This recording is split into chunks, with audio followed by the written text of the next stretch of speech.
My name is Scott. I'm also known as the LASeoulGuy if you happen to find me on Twitter. I like to discuss why I believe that many long-term expats don't appreciate living in South Korea. Yes, Korea is not a perfect place to live in. I sometimes have to get used to the drivers that are very aggressive or selfish, or sometimes on the subway you see ajumas rushing to that seat to get that empty seat while not caring about other people on the subway. And yes, there are certain things about living here that are frustrating. I'm from the US, and as you know, the US is definitely not perfect, as any other country in this world. Every place has its good points and bad points. But let's talk about Korea specifically today. So, why do long-term expats complain consistently while living here? And what I mean by long-term expats, I mean people that have lived here for 5 years or longer. Reason number one is I believe that they're stuck in the culture shock stage. Now, in the culture shock stages, you have the three stages. You have the honeymoon stage, the culture shock stage, and you have the cultural adjustment stage. Now, when you first come to Korea, it's brand new. Everything is fantastic because it's like traveling, and you get to eat new food, meet new people, see new places, and it's really an awesome experience.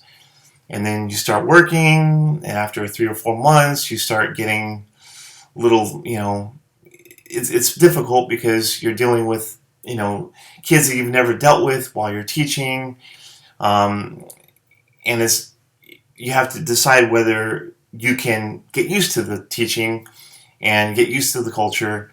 And by the 6 month mark, you reach the culture shock stage. And then usually by then you have to decide whether you plan to stay another year, or if you plan to go home, or if you plan to go to another country to teach. So that's why the 6 month mark is very important if you first come to Korea. Reason number two, I believe that long-term expats complain about living in Korea is that they've had bad jobs from the very beginning. Now, I've had my tough jobs, especially at the very beginning. My first job was not bad. However, they never gave me any specific training. They just gave me the books and they just told me to teach it. Now, it was okay as far as me having my freedom to teach, which was good, but I never was able to become a better teacher at that time. And it was really hard because I could never. I learned some of the mistakes on my own, but I really wanted someone to look at, what I needed to improve, and I just never got that in my first year. I tried to go to a smaller hog one in my second year, and that was actually a worse experience because there's one copy machine and it rarely worked, and then I had books that were not that great. There were 4 pages in one unit. The Korean teacher taught the first 2 pages. I taught the other 2 pages, and most of the page was just pictures. So the material was lacking. So after about 15-20 minutes, I'm like, I don't know what else to teach. But I ended up trying to play some games, and it was really hard to get used to that job as well. And then the third job, I had no books. Now I had beautiful working hours.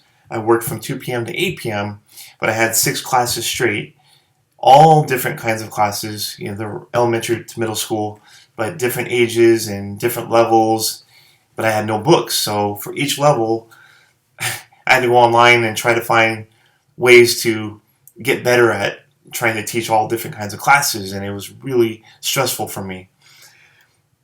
But by that time, I decided, okay, I can't do this anymore. I need to find a job that I like.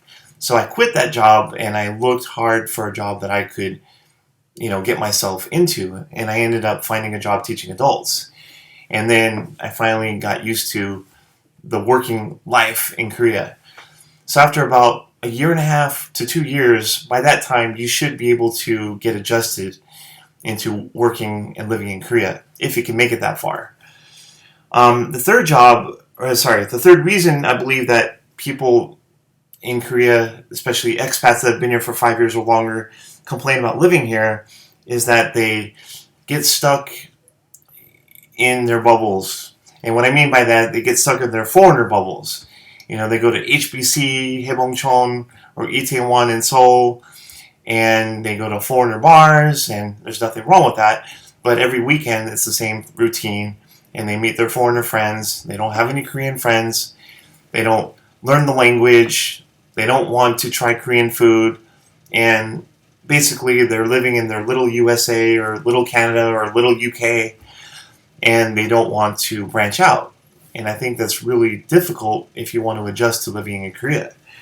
There are many ways that you can get involved and get used to living in Korea. You can, join a language exchange. You can go on meetup.com and go hiking and meet some Korean friends. But there are some expats that just don't want to do that. They just want to stick with living in their foreigner communities and just sticking with their, expat friends, and they don't want to get, want to get exposed to Korean culture. And I think that's really what makes it hard to live here. So when you do happen to, go to other parts of Korea, then you definitely don't get used to the culture, and it's really a hard adjustment. So anyway, to make a long story short, I believe if you lived here for 5 to 10 years, or even longer than that, and you're still complaining about living here, I would say either get used to it, or try another country to teach, or maybe you just need to go back to your home country. And I'm not trying to be mean about this. I just don't like to see people that have lived here for a long time that consistently complain when they can easily do something about it.